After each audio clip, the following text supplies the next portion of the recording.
Good morning everybody. Let's start the day with daily vocab dose. আজকের প্রথম word কি রয়েছে ইনসিস্ট। দেখো ইনসিস্ট ওয়ার্ডটা কিন্তু আমরা আগের ক্লাসে করেছি, বাট আজ কেন ইনক্লুড করেছি, কারণ আমরা আগের ক্লাসে অপশনের মধ্যে যা পেয়েছিলাম আজ কিন্তু অন্য ওয়ার্ড আছে, বাট সেই ওয়ার্ডটা যদিও আমরা কিন্তু সিনোনিমস করতে গিয়ে করেছিলাম। তো চলো ইনসিস্টের কোনটা কারেক্ট অ্যান্সার হবে, তোমরা যখনই ক্লাসটা দেখছো তখনই তোমরা বলো এই চারটের মধ্যে কোনটা কারেক্ট অ্যান্সার হবে। তোমরা কি আইডেন্টিফাই করতে পারছো? তোমরা যারা আগের ক্লাসগুলো রেগুলার ঠিকমতো করছো ডেফিনেটলি তারা পারবে। ইনসিস্ট কারেক্ট অপশন হয়ে যাবে আর্জ। চলো এবার মানেটা একটু বলে দিই, যারা নতুন দেখছো ক্লাসটা তাদের জন্য, বা যারা পুরনো দেখছো তাদের জন্য, তাদের রিভিশনের জন্য। আচ্ছা, ইনসিস্ট মানে কি? ইনসিস্ট মানে কাউকে যখন আমরা কোনো কিছু করার জন্য জোর করছি তখন আমরা বলি দেখবে ইনসিস্ট করছি, যে বলি না যে আমাকে বারবার ইনসিস্ট করছে, মানে কি আমাকে জোর করছে। তাহলে ইনসিস্ট করা মানে জোর করা। ওকে, সিনোনিম কি বলবো? পারসিস্ট বলবো, বা বলবো কি কাউকে কোনো কিছুর জন্য ফোর্স করা বা আর্জ করা। ঠিক আছে, এবার এখানে দুটো পয়েন্ট মনে রাখবো। একটা দেখো, ইনসিস্টের সাথে অলওয়েজ আমরা ফিক্সড প্রেপোজিশন অন ইউজ করব, আর পারসিস্টের সাথে ফিক্সড প্রেপোজিশন ইনের ব্যবহার করব। পারসিস্ট, ইন, ইনসিস্ট, অন, এই দুটো ভীষণ ইম্পর্টেন্ট প্রেপোজিশন ফিক্সড প্রেপোজিশনের জন্য। আমাদের এই দুটো মনে রাখতে হবে, তাই এখানে আমি তোমাদের বলে দিলাম। যাই হোক, তাহলে ইনসিস্টের মানেটা ক্লিয়ার হয়ে গেছে। চলো নেক্সট যে ওয়ার্ডসগুলো রয়েছে অপশনে সেগুলো দেখে নেব। কি রয়েছে? বার্জ। বার্জ মানে কি? দেখো পুশ করা, কোনো কিছুকে ফোর্সফুলি সরানো, সেটাকে বলা হয় কি? বার্জ। ওকে, আর এটা তো ভার্ব হিসাবে মানেটা আমি বললাম। এবার বার্জ এটা যদি নাউন হিসাবে ধরি তাহলে কি? তাহলে হচ্ছে কোনো বার্জ বলতে ফ্ল্যাট বোটকে বলা হয়। ঠিক আছে, সেটাকেও বার্জ বলা হয়, সেটার তখন নাউন হিসাবে ব্যবহার হচ্ছে। আর বার্জকে যদি আমরা ভার্ব হিসাবে ইউজ করি সেক্ষেত্রে খুব জোর করে কোনো কিছুকে সরানো বা ঠেলা, সেটাকে আমরা বার্জ বলতে পারি। তাহলে ভার্ব হিসেবে মানেটা আর নাউন হিসেবে মানেটা দুটো কিন্তু আলাদা। ঠিক আছে, আমরা মনে রাখবো। আচ্ছা, নেক্সট কি রয়েছে? রিবাট। রিবাট মানে কি? রিবাট মানে রিফিউট করা, ডিনাই করা, কোনো কিছুকে ডিনাই করে দেওয়া, মানে কি কোনো কিছুকে অ্যাপ্রুভ না করা, কোনো কিছুকে মান্যতা না দেওয়া, সেটাকে বলা হয় রিবাট। তাহলে ডিনাই বললাম। আচ্ছা, ডিসপ্রুভ বলতে পারি। ওকে, তার সাথে সাথে বলতে পারি কোনো কিছুকে মান্যতা না দেওয়া মানে কি কোনো কিছুর বিরোধিতা করা, কাউন্টার করা, কন্ট্রাডিক্ট করা, রিফিউট করা। ওকে, তাহলে রিফিউট আর রিবাট এই দুটো তো আমরা একসাথে মনে রাখছি, রিফিউট, রিবাট। ওকে, তার সাথে আমরা মনে রাখবো ডিনাই, ডিসপ্রুভ, কাউন্টার, কন্ট্রাডিক্ট। চলো নেক্সট ওয়ার্ড কি রয়েছে? ওয়েজ। দেখো ওয়েজ এই কথাটার দুটো মানে হয়। একটা ওয়েজ মানে হচ্ছে রেজাল্ট বা আউটকাম। ঠিক আছে, একটা ওয়েজ মানে হচ্ছে রেজাল্ট বা আউটকাম, আর একটা ওয়েজ মানে হচ্ছে পেমেন্ট বা যে অ্যামাউন্ট কাউকে পে করা হয়, কোনো মানে কাউকে তুমি ভাড়া করেছো তো তার কাজের বিনিময়ে তুমি তাকে যদি কোনো অ্যামাউন্ট পেমেন্ট করো তো সেই পেমেন্টটাকেও কিন্তু ওয়েজ বলা হয়।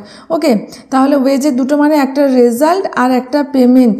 ঠিক আছে, আর রেজাল্ট বা আউটকাম বা পেমেন্ট বলতে পারি। চলো নেক্সট ওয়ার্ড কি রয়েছে? অ্যাভার্টেড। অ্যাভার্টেড মানে কি?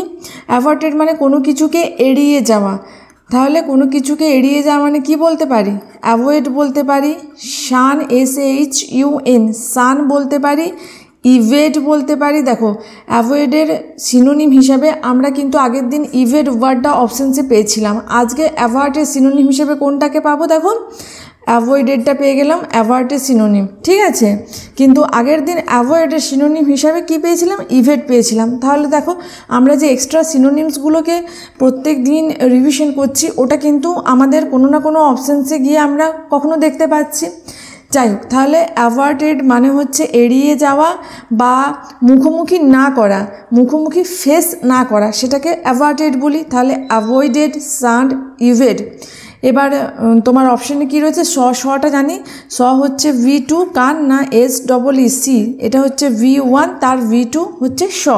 আর V3টা কি? SEEN, সিন, এটা হচ্ছে V3।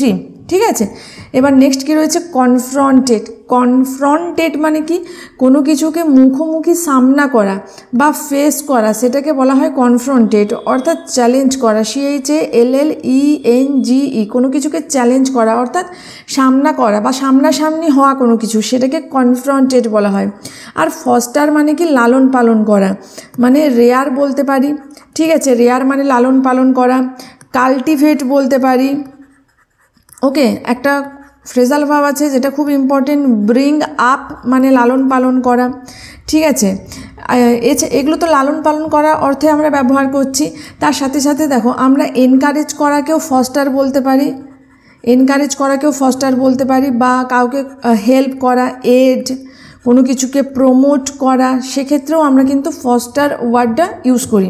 তাহলে প্রথমত আমরা দুটো এখানে মানে পেলাম, যদিও একদম ক্লোজ মানেগুলো, বাট আমরা দেখো একটা গ্রুপ করে যদি মনে রাখি, প্রথম যখন আমরা মনে রাখছি যে ফস্টার মানে লালন পালন করা, সেক্ষেত্রে রেয়ার, কাল্টিভেট, ব্রিং আপ, ঠিক আছে। এবার তাছাড়াও কোনো কিছুতে মানে কোনো কিছুকে উৎসাহিত করা, কোনো কিছুকে বাড়ানো, সাহায্য করা, এড, প্রমোট, এনকারেজ, এগুলোও কিন্তু ফস্টারের সিনোনিম বা তুমি ক্লোজ ওয়ার্ডও বলতে পারো, কারণ আমরা ক্লোজ ওয়ার্ডগুলোও করছি, কারণ ওইগুলো অপশনসের মধ্যে মাঝে মাঝেই আসে, তাই না। একদম যে লিটারাল সিনোনিম থাকবে অপশনসের মধ্যে তা কিন্তু নয়, আমরা কিন্তু ক্লোজ বা সিমিলার ওয়ার্ডসগুলোকেও অপশনে পাই, তাই ওইগুলোও আমাদের কিন্তু একটু জেনে রাখতে হচ্ছে। চলো নেক্সট ওয়ার্ড কি রয়েছে, প্যানাসিয়া। দেখো PAN, প্যান, প্যান মানে কি অল, তাহলে অল কিওর, প্যানাসিয়া মানে কি অল কিওর। তাহলে যে রেমেডি, প্যানাসিয়ার মানে কি দেখো রেমেডি, রেমেডি মানে কি যেটা হচ্ছে সমস্ত মানে রামবাণ যেটাকে বলা হয়, মানে যেটা সমস্ত কিছুর কিওর বা সমস্ত কিছুর ঔষধি, অর্থাৎ সর্বব্যাধি হার ঔষধি, সেটাকে মানে একদম বাংলাতে বললে সর্বব্যাধি হার ঔষধি, অর্থাৎ সমস্ত রোগের মেডিসিন, সমস্ত রোগের ওষুধ, সেটাকে আমরা প্যানাসিয়া বলছি। তাহলে রেমেডি হচ্ছে এখানে রাইট অ্যান্সার। ওকে, তাহলে প্যানাসিয়ার মানেটা ক্লিয়ার হয়েছে, কিওর অল, ঠিক আছে, যেটা সমস্ত কিছুকে কিওর করে দেয় সেটাকে বলা হচ্ছে প্যানাসিয়া। সার্ভে, সার্ভে মানে কি কোনো কিছু মানে দেখবে সার্ভে করতে বেরোয়, অর্থাৎ লুক অ্যাট বলতে পারি, বা কোনো কিছু সার্ভে মানে কোনো কিছু সার্ভে করা বলতে কি কোনো কিছুকে এক্সামাইন করে আমরা নোট করি। আমরা অনেক সময় দেখবে প্রজেক্টের জন্য অনেকেই দেখবে আমাদের বাড়িতেও আসে সার্ভে করতে, তো সেটা তাহলে এক্সামাইন করা, বিভিন্ন জিনিস তারা পরীক্ষা নিরীক্ষা করে, সার্ভে করে তারা নোট করে দেখবে, তো তাহলে কি সার্ভে মানে লুক অ্যাট বা এক্সামাইন। ওকে, প্রেশার মানে চাপ আমরা জানি, আর মিরাকেল বলে না যে মিরাকেল হ্যাপেন্স, অর্থাৎ কোনো কিছু মানে অপ্রত্যাশিতভাবে বিস্ময়কর যদি কোনো কিছু ঘটে সেটাকে আমরা মিরাকেল বলি। তাহলে এক্সট্রা অর্ডিনারি বলতে পারি, এক্সট্রা অর্ডিনারি ওয়েলকাম ইভেন্ট, সেটাকে দেখো এক্সট্রা অর্ডিনারি ইভেন্ট তো বটে, এক্সট্রা অর্ডিনারি ইভেন্ট তো বটে, এবং সেটা আনওয়েলকামিং নয়, ওয়েলকামিং কোনো কিছু যখন ঘটছে অপ্রত্যাশিতভাবে সেটাকে আমরা মিরাকেল বলি। মানে কোনো কিছু ধরো খারাপ হচ্ছে কিছু, তো সেটাকে আমরা কিন্তু মিরাকেল বলি না। আমরা কোনটা মানে মিরাকেল ওয়ার্ডটা একটা পজিটিভ ওয়ার্ড, মনে রাখবে মিরাকেল ওয়ার্ডটা না একটা পজিটিভ ওয়ার্ড, দেখবে অপ্রত্যাশিতভাবে ভালো যদি কিছু ঘটে সেটাকেই আমরা মিরাকেল বলি, তাই না। তাহলে মিরাকেলের মানেটা বুঝতে পারলে, এটা একটা পজিটিভ ওয়ার্ড, মানে এক্সট্রা অর্ডিনারি কিছু ওয়েলকামিং জিনিস যদি আমাদের বা ঘটনা যদি আমাদের লাইফে ঘটে সেটাকে আমরা মিরাকেল বলি, ঠিক আছে। চলো নেক্সট ওয়ার্ড কি রয়েছে, এক্সকুইজাইট, ভীষণ ইম্পর্টেন্ট ওয়ার্ড। এক্সকুইজাইট মানে কি ভেরি বিউটিফুল, অর্থাৎ গ্রেসফুল বলতে পারি, বিউটিফুল বলছি। দেখো আমরা এখানে একটু গ্রুপ করে যদি ওয়ার্ডগুলোকে নোট করি, গ্রেসফুল, বিউটিফুল, ওয়ান্ডারফুল, এই তিনটেকে আমরা গ্রুপ করলাম, ঠিক আছে। তার সাথে সাথে আমরা কি বলতে পারি, লাভলি, এলিগেন্ট, আর কি বলতে পারি, এক্সিলেন্ট বলতে পারি, আর আমরা এখানে মনে রাখবো ম্যাগনিফিসেন্ট, ম্যাগনিফিসেন্ট। ওকে, তাহলে ম্যাগনিফিসেন্ট, লাভলি, এলিগেন্ট, এক্সিলেন্ট, আর আমরা FUL দিয়ে এন্ড হচ্ছে গ্রেসফুল, বিউটিফুল, ওয়ান্ডারফুল, এগুলো আমরা মনে রাখবো। তাহলে এক্সকুইজাইটের মানেটা কি হয়ে যাচ্ছে, বিউটিফুল তো অপশানসে পেয়ে গেছি। আচ্ছা, এভারেজ মানে কি যেটা গড় বা যেটা খুব অর্ডিনারি কমন সেটাকে আমরা এভারেজ বলি। প্লেন মানে কি মসৃণ, ঠিক আছে, বা যেটা অর্ডিনারি সিম্পল সেটাকে অর্ডিনারি বা সিম্পল সেটাকে আমরা বলি কি প্লেন, ঠিক আছে। আর আগলি মানে কুৎসিত। নেক্সট ওয়ার্ড কি রয়েছে টেন্টেটিভ। টেন্টেটিভ মানে কি যেটা বলে না টেন্টেটিভ ভ্যাকেন্সি দিয়েছে, দেখবে এক্সামের যদি নোটিফিকেশন বেরোয় সেখানে দেখবে লেখা থাকে টেন্টেটিভ ভ্যাকেন্সি, মানে কি যেটা নট সার্টেন, মানে যেটা শিওর শর্ট নয়, যেটা একটা মানে মোটামুটি একটা দেয়া হয়েছে। তো আমরা বাংলায় যেটা মোটামুটি বলি তো সেটা হচ্ছে ইংলিশে টেন্টেটিভ, অর্থাৎ যেটা নট সার্টেন সেটাকে আমরা টেন্টেটিভ বলি। মানে আমরা এখানে সিনোনিম হিসাবে প্রভিশনালটা অবশ্যই লিখব। প্রভিশনাল মানে হচ্ছে যেটা সার্টেন নয়, যেটা নির্দিষ্ট নয়, ইনডেফিনাইট। ওকে, ইনডেফিনাইট তাহলে যেটা অনির্দিষ্ট, সার্টেন মানে নিশ্চিত, আর নট সার্টেন মানে কি যেটা অনিশ্চিত, বা ইনডেফিনাইট মানে কি অনির্দিষ্ট, প্রভিশনাল, টেন্টেটিভ। তাহলে সিনোনিমস পেয়ে গেলাম। Provisional right answer. Tedious. Tedious মানে কি ক্লান্তিকর, অর্থাৎ ওয়েরিসাম। তার সাথে কি বলবো মোনোটোনাস, তার সাথে এটা কিন্তু আমরা আগেও করেছি মানডেন। তার সাথে আর কি কি বলতে পারি তোমরা বলো? দেখো মানডেন, ওয়েরিনেস, মোনোটোনাস। এবার তোমরা বলো বোরিং। বোরিং বলেছি মানে আমরা কি বলতে পারি? ডাল বলতে পারি, যেটা ডাল সেটাই তো বোরিং। আর সেটা কি? সেটা আনইন্টারেস্টিং। আনইন্টারেস্টিং। আর আনইন্টারেস্টিং বলেছি মানে কি যেটা আমাদের আনইন্টারেস্টিং সেটা আমাদের এক্সাইট করতে পারে না, তাহলে আনএক্সাইটিংও বলতে পারি, তাই না? হামড্রাম। হামড্রাম ওয়ার্ডটা আমরা বহুবার করেছি, HUMDRUM, হামড্রাম। আচ্ছা পন্ডারাস। ওকে, তাহলে আচ্ছা মোনোটোনাস আমরা বলেছি না, যাই হোক। তাহলে এখানে টেডিয়াস মানে ক্লান্তিকর, আর তার সিনোনিমসগুলো আমরা কি কি পেলাম চলো আমার সাথে আরও একবার রিপিট করো। ওয়েরিসাম, মোনোটোনাস, মানডেন, বোরিং, ডাল, আনইন্টারেস্টিং, আনএক্সাইটিং, হামড্রাম, পন্ডারাস। ওকে, মানে বাংলা যদি লিখতে চাও তোমরা অবশ্যই বাংলাটা লেখো যে ক্লান্তিকর, যেটা বোরিং। বোরিংটা তো এখন আমাদের ইংলিশ কথা হলো, ওটা এখন অলমোস্ট বাংলা হয়ে গেছে। আমরা প্রায়ই বলি যে সিনেমাটা খুব বোরিং, আজকে আমার দিনটা খুব বোরিং গেছে বলি না আমরা। যাই হোক, তার মানে নাথিং স্পেশাল, ভেরি ডাল কাইন্ড অফ বা ডাল টাইপ অফ থিংস, সেগুলোকে আমরা বোরিং বলি, তাই না? আচ্ছা হ্যাজার্ডাস।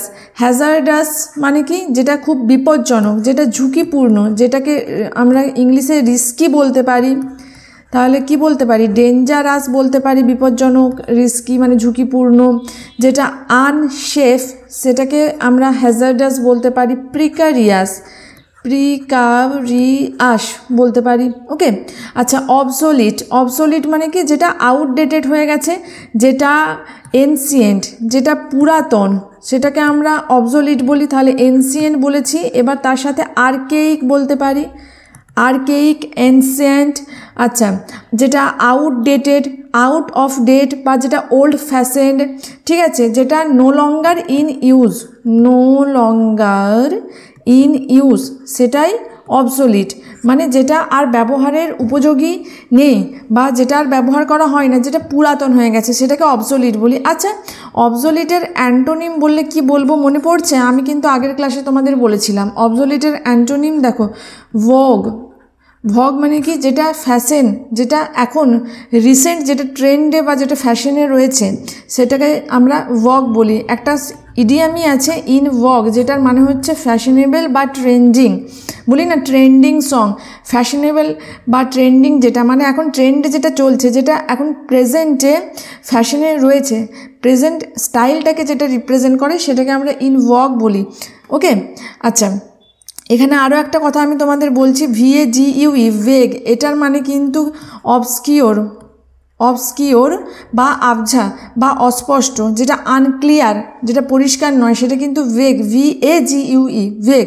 আর আমি তোমাদের অবসোলিটের অ্যান্টোনিম কোনটা বললাম? ভগ, VOGUE, ভগ। ওকে, আশা করছি তোমাদের প্রত্যেকটা ওয়ার্ড ঠিকমতো তোমরা নোট করতে পেরেছো।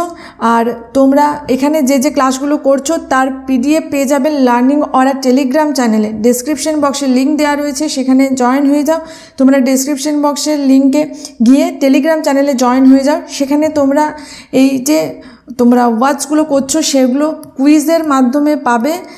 আগেও আমি তোমাদের বলেছি, বাট ক্লাসের চাপের জন্য তোমাদের কিন্তু আমি কুইজের আকারে প্রত্যেক দিন এভরিডে মানে সত্যি রেগুলার হতে পারিনি, বাট এবার থেকে আমি চেষ্টা করছি কুইজের মধ্যে দিয়ে তোমাদের প্রত্যেকটা ওয়ার্ডকে আরও একবার করে রিভিশন করানোর। তাহলে তোমরা বুঝতে পারবে যে তোমরা ঠিকমতো ওয়ার্ডগুলো আইডেন্টিফাই করতে পারছো নাকি। আর তার সাথে সাথে তোমরা কিন্তু যেখানে যে পিডিএফগুলো পাবে সেগুলো কিন্তু তোমার এই যে এক্সট্রা যে আমি ওয়ার্ডগুলো নোট করছি এইগুলো পাবে না, তোমরা জাস্ট কোশ্চেনের আকারে এই টেন্টেটিভ 4টে অপশান এইভাবে পিডিএফগুলো পাবে। তো তোমরা ওখানে পিডিএফটা কালেক্ট করলে তোমরা সেখান থেকেও একটু প্র্যাকটিস করতে পারবে, সেটা তোমাদের রিভিশনের মতো কাজ করবে, ফ্রি টাইমটা ইউটিলাইজ করতে পারবে। তো আমি তোমাদের সেখানে সমস্ত পিডিএফ দিয়ে দেবো, তোমরা ওখানে জয়েন হয়ে যাও। আর বাকি তোমরা ক্লাসগুলো রেগুলার করতে থাকো। এই তো 10-15 মিনিট, কোনো দিন 12 মিনিটের ক্লাস, তো ওইটুকু টাইম তোমাদের ইনভেস্ট করলে তোমরা কিন্তু এক্সামের জন্য সিনোনিম অ্যান্টোনিম আলাদা করে রেডি করতে হবে না তোমাদের, ফর শিওর। এইটুকু অ্যাসিওরেন্স আমি তোমাদের দিচ্ছি। তোমরা কিন্তু একটাই কন্ডিশন, তোমরা কিন্তু রেগুলার থাকো ক্লাসগুলোতে, কনসিস্টেন্টলি ক্লাসগুলোকে জয়েন করো, ক্লাসগুলোকে অ্যাটেন্ড করো। ওকে, আশা করছি তোমাদের সকলের ক্লাসগুলো ভালো লাগছে। তোমরা ফিডব্যাক জানিও, তোমরা কমেন্ট সেকশনে তোমাদের মতামত জানিও। দেখা হচ্ছে পরের সেশনে। Till then stay connected with learning or. Thank you for watching.